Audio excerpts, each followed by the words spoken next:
안녕하세요. 현실주의자입니다. 주말 잘 보내셨죠? 또 자정이 넘었네요. 예, 시간이 참 잘 갑니다. 오늘 주제는 금리 인상에 대해서입니다.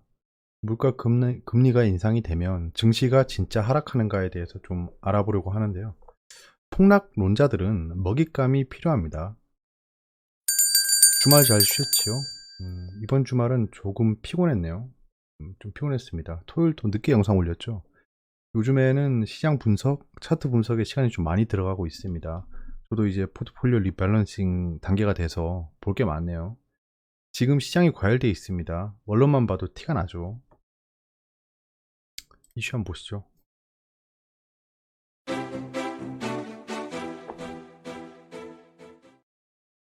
자, 코로나 확진자 추이입니다. 지금 내려가고 있죠. 내려가고 있는데 갑자기 좀 올라왔어요.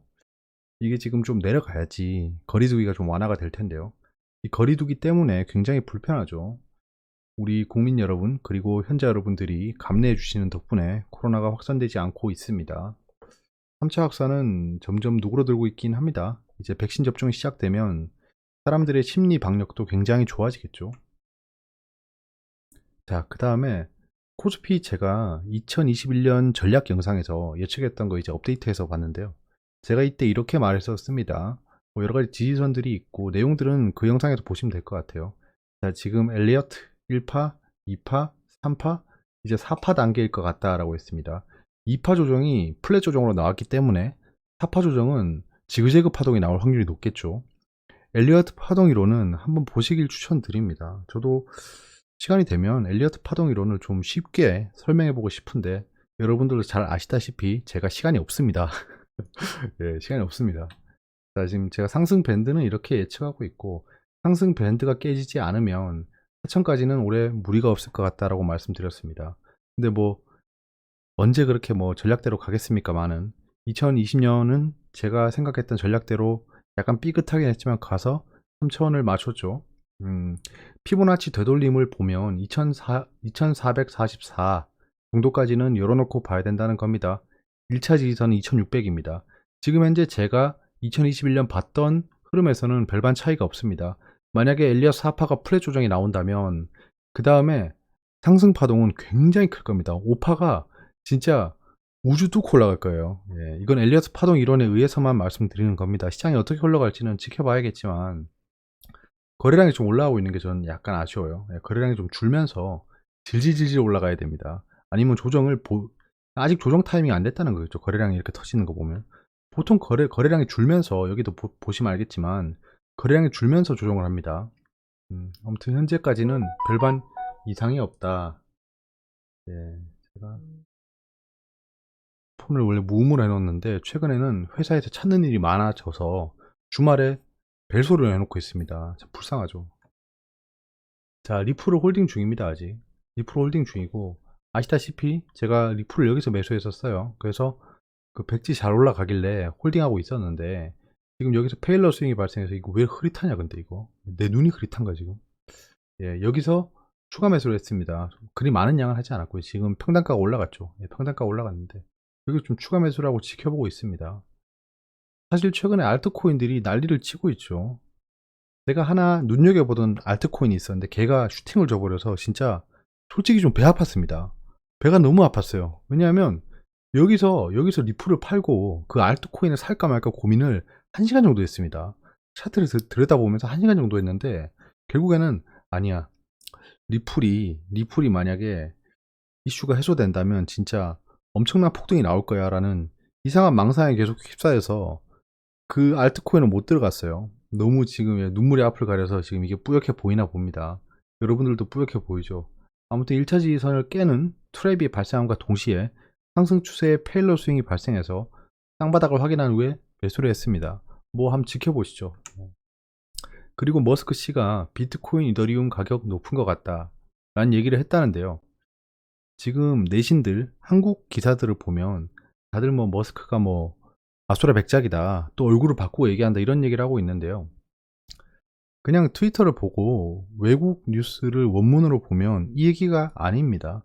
사실 저는 비트코인 옹호론자는 아닙니다. 비트코인이 폭락해서 손해보면 그냥 손해보는 거예요. 비트코인이 뭐 가상화폐가 뭐 달러를 대체해서 뭐 자리 잡았으면 좋겠다 이런 생각도 없고 그냥 투자자입니다. 그 상황에서 이 트위터를 보면 이렇게 얘기했습니다. That said, BTC ETH라고 이더리움입니다. Do seem high LOL이라고 합니다. LOL은 약간 좀 웃는 이모티콘입니다. 자, 이게 피터 그 시프 씨랑 일론 머스크 씨가 트위터로 하는 와중에 나온 얘기인데요. 이 시프 씨가 얘기했어요. 저분은 금옹호론자입니다. 비트코인 회의론자죠. 막 따졌어요. 야, 비트코인은 아무리 그래도 달러랑 금을 대체할 수 없어. 응? 그렇게 얘기하니까 일론 머스크 씨가 그 말에 의하면 비트코인이랑 이더리움이 굉장히 비싸 보이네. 하하. 이렇게 얘기한 겁니다. 바보가 아니고 머스크 씨가 비트코인을 산지 얼마 됐다고 갑자기 비싸다는 예전에 그 테슬라 주가가 너무 비싼 것 같다라고 얘기했던 거랑 뭐 같은 걸까요? 그때 너무 비싼 것 같다라고 하고 엄청 올라갔죠. 그거는 공매도 세력을 견제하기 위해서 했다는 게 뒤에서 밝혀졌습니다. 그래서 내신을 고지고대로 믿으시면 안 된다는 겁니다. 그럼 비트코인 산 놈도 비싸다고 하는 거 보니까 이거 뭐 팔고 튀어야겠네. 이렇게 판단해서는 안 된다는 겁니다. 본인의 그 분석과 전략에 의해서 매도를 해야지 이런 기사에 의해서 매도를 하면 안 된다는 겁니다. 그리고 금리 인상이 하락을 불러온다는 얘기가 계속 많이 나오고 있습니다. 금리 상승에 떠는 증시, 증권가상 경기회복 수혜주 주목해라 뭐 이런 얘기를 하고 있어요. 자, 그러면 일단 단순한 예로 상세히 알아보기 전에 미증시가 떨어진 적이 있나요? 금리 인상 테이퍼링을 해서 미증시가 떨어진 적이 있나요? 없습니다. 그러니까 저 얘기 자체가 바보 같은 얘기인 거예요. 자, 그럼 보시죠. 나스닥이랑 미국채 2년물 금리를 봤습니다. 이 주황색이 미국채 2년물 금리고요. 계속 떨어지고 있죠. 금리는 계속 떨어지고 있습니다. 근데 테이퍼링 할 때 다시 올라가죠. 올라갔다가 떨어지고 올라갔다가 떨어지고 이렇게 반복하고 있습니다. 그 반면 나스닥 증시는 계속 올랐어요. 자, 그러면 테이퍼링 기간에도 상승했고 리먼 브러더스 금융위기 때 하락한 다음에 그때 금리를 또 낮추죠. 그 다음에 다시 테이퍼링이 들어갑니다. 그리스발 금융위기 때도 금리를 낮추죠. 근데 계속 올라요. 잠깐 조정이 있었을지는 몰라도 계속 올라갑니다. 테이퍼링 기간 때 기하급수적으로 올라가죠. 이때는 뭐 트럼프 대통령이 마가 전략으로 미국으로 약간 돈을 좀 흡수하면서 증시를 부양시킨 면이 없잖아 있는데요. 미중 무역 분쟁이나 약간 오버랩 되지만 이때도 하락했는데 그때부터 금리를 폭발적으로 낮추고 코로나가 와서 더 낮췄습니다. 자, 이걸 보면 연준이 왜 금리를 이렇게 컨트롤하고 있을까요? 이거는 약간 정치 경제적인 얘기인데요. 미국은 지금 달러에 대한 위상을 계속 회복하려 하고 있습니다. 뭐 트럼프 대통령 집권할 때 달러의 위상이 좀 떨어졌죠. 보시면 알겠지만 좀 떨어졌습니다. 그래서 달러를 많이 풀어야 된다는 겁니다. 전 세계에 많이 풀어야 되고, 그리고 인플레이션을 유발시켜야 되는 여러 가지 이유가 발생했어요. 그건 중국과 약간 화폐 전쟁이 붙은 상황입니다. 중국이 몸집이 커지고 있죠. 최대의 소비국이 된다라는 겁니다. 그러면 결국에는 위안화를 쓰는 나라들이 늘어날 겁니다. 이번에 영국에서 페트로 위안이 발생했던 것도 있죠. 페트로 위안은 석유를 위안으로 결제했다는 겁니다. 달러가 근본이제를 폐지하고 근본이제는 달러를 가져오면 금을 주겠다라는 게 근본이제입니다. 폐지했습니다. 폐지했는데 그나마 달러의 위상을 유지할 수 있었던 게 석유 결제, 그러니까 중동이랑 짬짬이해서 그렇게 된 거예요. 근데 지금 페트로 위안이 등장했죠. 석유를 위안으로 결제했다는 겁니다. 그럼 결국에는 달러의 위상이 떨어진다. 미국이 최대의 소비국이고 GDP 1위 국가인데 중국에게 GDP를 따라잡히면 약간은 좀 위험하다는 겁니다. 그래서 약간 미국의 몸집을 좀 키울 필요가 있어요. 그런 상황에서 지금 금리를 낮춰서 이 코로나 누가 만든지 모르겠지만 코로나로 인해서 달러가 엄청나게 퍼진 상황입니다. 그러니까 도대체 무슨 근거로 금리가 오르면 증시가 떨어진다는 건지 모르겠어요. 작은 이벤트입니다. 테이퍼링을 발표했을 때 증시가 흔들릴 수는 있지만 테이퍼링을 한다는 게 뭡니까? 왜 금리를 인상하겠습니까?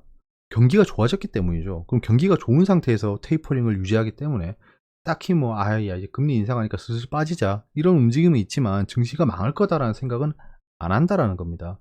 저런 뉴스는 진짜 하나도 모르고 얘기하는 거예요. 그리고 삼성전자 공매도 재개 후에 폭락하나라는 얘기가 계속 나옵니다. 이건 제가 지난주에 말씀드렸어요. 이것도 답정납니다. 삼성전자 하락한 적 있나요?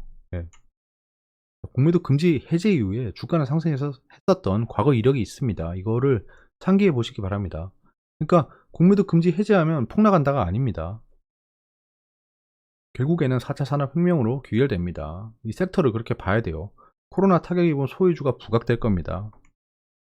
그리고 문재인 대통령께서 코로나 벗어나면 전국민 위로금 검토한다는 뉴스가 떴습니다. 저는 오늘 이 뉴스를 보고 굉장히 놀랐어요. 왜냐? 이게 저번에 저한테 여쭤보신 분이 있습니다. 그래서 이거는 한 가지 개념으로 말씀드리려고 해요. 일단 좌파, 우파가 있으면 그 경제적으로 볼게요.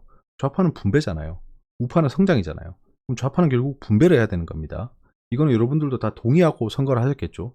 자, 그러면 코로나 재난지원금 선별적으로 주는 건데, 아무튼 예, 재난지원금을 비롯해서 정부와 추경 편성을 서두르겠다라고 했습니다. 자, 추경은 결국엔 국채를 발행해서, 적자 국채를 발행해서 돈을 끌어모으는 겁니다. 그럼 그거는 세금으로 메워야겠죠. 그럼 세금으로 지원하는 겁니다. 전 국민에게 위로금을 준대요. 이거는 차별이 없겠죠. 차별이 없는데 전 국민에게 동일한 금액을 준다는 겁니다. 자, 그러면 야, 내 주머니에서 나와서 내 주머니에 들어오네? 그럼 뭐 쌤쌤이지라고 좋게 생각할 수도 있겠지만, 결국에는 세금이 상승하는 걸 보면 고소득자 중심으로 세부담이 증가하게 됩니다. 이 전국민 위로금을 줬다고 해서 전 국민에게 동일한 세율을 부과하지는 않겠죠. 고소득자들에게 세금을 지금 부과를 많이 하고 있잖아요. 재산세부터 시작해서. 자, 그러면 이게 결국에는 부의 재분배 효과를 가져옵니다. 예, 이게 이렇게 흘러가는 겁니다. 정치 경제가. 돈 많이 벌어야겠죠.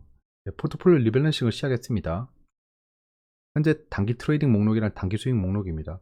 제가 지금 컨디션을 보고 이 영상이 끝나면 이 종목들에 대해서 차트를 한번 보고 끝내겠습니다. 빠르게.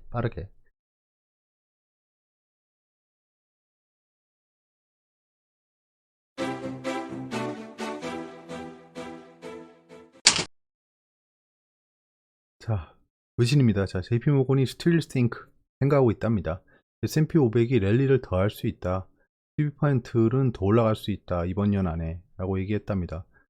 JP모건은 굉장히 많이 가지고 있는 거겠죠. 예, 이 어떤 그 주도 섹터를 많이 들고 있다는 겁니다. JP모건은 올해 털고 나가려고 작정한 것 같습니다. 점수를 보면. 트레저리 세크레터리 옐렌 씨가 모어 스티뮬러스, 자, 더 경기 부양이 필요하다라고 얘기했답니다. 네, 이거는 뭐 그 1.8 트릴리언 외에 더 경기 부양을 할 수 있다라고 얘기하는 거겠죠. 일론 머스크 씨가 BTC, ETH 프라이스가 하이라고 얘기했다는 게 앞에서 말씀드렸었죠. 이거는 그냥 냉소적으로 얘기한 겁니다. 아, 그래 비싸네, 이 정도입니다. 바이든 대통령이 first month, 자, 첫 달에 허니문이었다. 이제 임기를 시작하면서 약간은 좀 적응 기간이었죠. 이 어떤 숙제가 있을지를 보면 결국엔 커런시랑 차이나겠죠. 그거에 대해서 이제는 좀 조심해야 됩니다. 미중 무역 분쟁의 악몽이 좀 떠올라요. 그러니까 올해 증시가 조정을 보이면 또 미중 무역 분쟁일 확률이 굉장히 높다. 이제 코로나도 극복이 돼가고 있기 때문에 등 따시고 배부르겠죠. 그럼 싸우기 시작할 겁니다. 코로나 덕분에 전쟁도 멈추고 난리였는데 이제 코로나 극복되면 우리에게 또 다른 악재가 찾아올 거다. 그 다음에 자, 트레저리 일드, 자, 그 금리가 오른다, 국채 금리가 오른다라는 겁니다. 텐트럼 흔들린다라고 하는데요. 마켓이 흔들린다라고 얘기하는 건데 2013년에 테이퍼 텐트럼이 발생하고 난 다음에 그 스파크를 일으켰다는 겁니다. 마켓이 패닉을 불러왔다. 그러니까 테이퍼링 한다라는 얘기가 나오면 마켓이 흔들렸다라는 겁니다. 내신입니다. 비트코인 시총이 1조 달러 넘어서자 경고 날린 미 경제수장 옐런씨죠. 비트코인은 매우 투기적인 자산이라며 비트코인을 취급하는 기관을 규제하고 책임을 지도록 하는 것이 매우 중요하다고 했습니다. 여러분 잘 생각해보면 바이든 대통령도 좌파입니다. 이게 우리나라도 비트코인 저 얘기 했었죠. 증시 조정 언제까지 15% 떨어진 삼성전자 지금 사도 될까? 아, 제가 저 말씀을 드리는 게 결국에는 비트코인에 돈을 매기려고 하는 겁니다. 예. 그러니까 약간 그런 거랑 똑같습니다. 담배는 정말 해로워, 사람들에게 피해를 줘 라고 하니까 세금을 어마무시하게 때려놨죠. 당연한 겁니다. 왜냐하면 사람들이 나쁘다라고 알고 있거든요. 세금 때리는 거에 별 말을 못 하는 거예요. 그러니까 비트코인은 나쁘다라고 얘기를 해야지 비트코인에 세금을 때릴 수 있는 겁니다. 증시 조정 언제까지 15% 떨어진 삼성전자 지금 사도 될까라고 하는데요. 가치 투자를 강조하는 버핏은 20%만 싸게 살 수 있으면 매우 좋은 투자다고 말했습니다. 20%만 싸게 살 수 있으면, 예. 20% 떨어진 다음에 상승해야지 저게 맞는 말이겠죠. 15% 떨어졌다고 해서 막 사면 안 된다는 겁니다. 시장에 좀 체력을 봐야겠죠. 개미 B2에 증권사 이자로만 1조 벌었다. 잘 보세요. 결국에는 이 증권사 종목들이 좋겠네요. 좋게 될 겁니다. 그래서 큰 조정을 보이면 좀 들어가 볼만 해요. 큰 조정을 좀 기다려 봐야겠습니다. 지금 많이 올랐어요. 근데 여기서 재밌는 게, 잘 보세요. 이게 펜촉으로 사람을 죽인다는 게 이런 겁니다. 개미 B2에 증권사 이자로만 1조 벌었다. 자, 이렇게 얘기할 수 있습니다. 증시에 신용자금이 많이 들어가면서 증권사가 수익률이 올라갔다라고 제목을 뽑을 수도 있습니다. 근데 완전 나쁘게 얘기하고 있습니다. 개미는 비투하고 있고요. 증권사는 이자놀이만 해서 1조를 벌었다. 이런 뉘앙스로 썼어요. 예, 진짜 저 기자분이 쓸 때 뒤에서 좀 지켜보고 싶습니다. 표정을. 정 총리 화이자 백신 11만 7천 회분 27일부터 접종한다. 이제 백신 접종이 시작되는데요. 이러면 진짜 심리적으로 안정이 되겠죠. 근데 17만 7천 회분이라고 왜 얘기하지? 저 정도면 한 5만 3천 명 정도만, 아니, 5만 8천 명 정도만 접종할 수 있겠네요. 화이자 백신 2번 맞아야 됩니다. 이거는 또 회분이라고 하네요. 이때까지 명수로 하더니. 일론 머스크 비트코인 불질러 넣고 솔직히 비싸다. 이 보세요. 솔직히란 말은 어디에도 없었습니다. 아까 그 머스크 씨의 트위터를 제가 붙여놨잖아요. 근데 이거는 진짜 이 기사는 쓰레기입니다. 쓰레기예요. 이 기자는 양심에 털이 난 겁니다. 예. 비트코인 불질러 놓고 되게 막 나쁘게 써놨죠. 솔직히란 말도 안 했어요. 근데 솔직히 비싸다라고 제목을 뽑았습니다. 이거는 허위 기사입니다. 허위 기사예요. 이런 거는 벌 받아야 됩니다. 벌금 내야 돼요. 참 재밌네요, 진짜.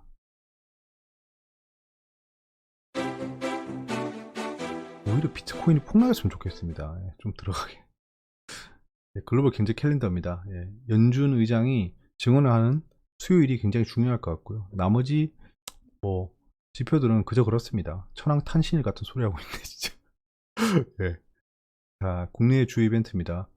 그 HLB 허위 공시 의혹 증선이 진행이 24일에 있습니다. 굉장히 중요하겠죠. 그 다음에 26일에는 가덕도 신공항 법안이 국회 본회의 처리를 눈앞에 두고 있습니다. 국회 본회의 때 수소차 보조금도 다룬다고 했는데 그게 좀 안 보이네요. 그거 한번 나중에 알아보고 추가하도록 할게요. 재보궐선거일이 다가오고 있죠. 오늘도 20분 넘겠다. 왜 이렇게 시간 조절을 못하죠? 자, 글로벌 증시입니다. 다우존스 신고가, 나스닥 신고가 찍었는데 약간 음봉으로 마감했고요. 거래량은 좀 줄고 있습니다. 자, 이렇게 되면 조정이 나올 수도 있겠죠. 조정 보여도 지금 현재는 여기까지밖에 없습니다. 예, 조정.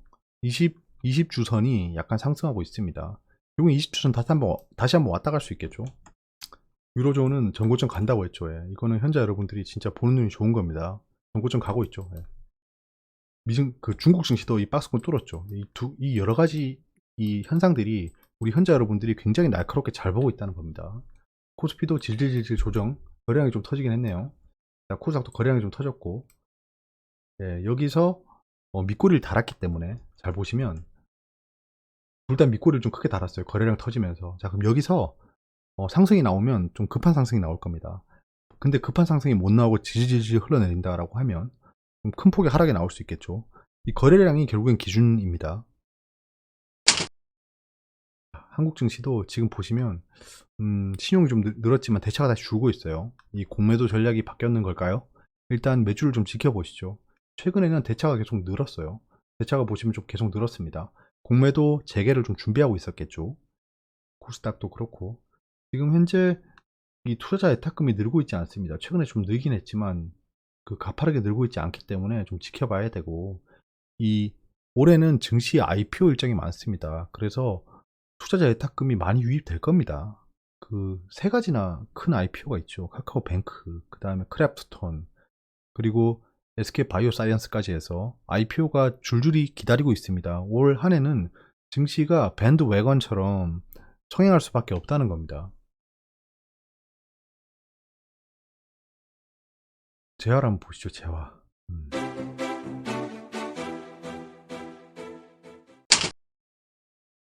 자, 보시면 달러가 지속적으로 약세를 보이고 있어요. 지속적으로 약세를 보이고 있고, 20주선을 맞고 횡보할 거다라고 예상했던 것도 맞죠. 그렇게 가고 있고요. WTI가 20주선이랑 이격이 벌어졌기 때문에 조정을 좀 보일 수 있습니다. 아, 신한 레버리지랑 얘기 못했네. 근데 얘기 안 해도 될 것 같아요. 예. 걔네 똑같은 얘기 할 것 같습니다. 어차피 걔네가 추정하고 있는 지표가 있거든요. 그 지표도 지금 똑같은 꼬라지예요. 그게 뭐 설명하기 좀 어렵지만 뭐 레버리지라서 그렇습니다. 왜냐하면 그 거래를 멈춰버렸거든요. 그때 두 가지 이유가 있습니다. 거래를 멈춰버렸고 걔들이 그 유동성 공급을 못하게 됐습니다. 그래서 결국엔 추가적으로 발행을 해야 되는데 그 기간 동안 그 거래를 정지시켜 버렸어요. 그때 반등이 크게 나왔었고, 그리고 얘들이 월물을 원래 근월물을 추정해야 되는데 그때 당시에 7, 8, 9월물로 바꿔버렸습니다. 자기들 마음대로. 그래서 상승률을 못 따라간 거예요. 그거를 뭐 이제 와서 뭐 어떻게 하겠습니까? 예. 그냥 적당히 먹고 빠져야겠죠. 이제 WTI는 슬슬 익절할 준비를 해야겠습니다. 지금 한 50% 정도 수익입니다. 자, 그리고 위안. 위안은 잠깐 윗골을 달긴 했는데 그 중국 증시를 봤을 때는 아직 멀었죠. DXI는 지금 하늘까지 왔습니다. DXI도 이제 슬슬 조정을 보일 때가 됐죠. 예. 램 가격이 저렇게 BDI가 잠깐 반등했는데요. 네, 저는 일단은 조선주를 하나 가지고 있기 때문에 그냥 지켜만 보고 있습니다. PMI 변동 없었고요. 통화량이 좀 올라갔습니다. 보는 통화 올랐고 지금 협의 통화가 진짜 가파르게 상승했어요. 장난 아니네요. 지금 돈이 찍혀져 나오고 있습니다. 지금 이 시간에도 공장에서 계속 돈이 나오고 있어요. 우리가 돈 그 근로로 해서 버는 속도보다 돈이 찍혀 나오는 속도가 더 빠르기 때문에 우리는 가만히 이렇게만 있으면 거지가 된다. 그래서 어떻게든지 투자를 해서 돈을 복사해야 됩니다. 그 돈들이 또 결국엔 증시나 비트코인으로 들어가겠죠. 대차 대조표도 상승했고요. 연준이 다시 그 대차 대조표를 상승시키고 있습니다. 스프레드 안정적이고요. 채권 수익률은 계속 올라가고 있습니다. 지금 보이시죠? 우리 계속 보고 있었어요. 이제 와서 금리 인상이 뭐 어쩌니 저쩌니 뭐 인플레이션이 오니 뭐 증시가 흔들리니 그런 얘기를 이제 와서 하면 안 된다는 겁니다. 여기까지고요. 궁금한 게 있으면 댓글로 말씀해 주세요. 네, 관심 종목을 한번 볼까 말까 고민을 해보겠습니다. 아무튼 한 주 동안 고생 많으셨고요. 다음 한 주도 화이팅 하시고 뇌동매매 하지 마세요. 이젠 뇌동매매를 제일 주의해야 될 단계가 온 것 같습니다.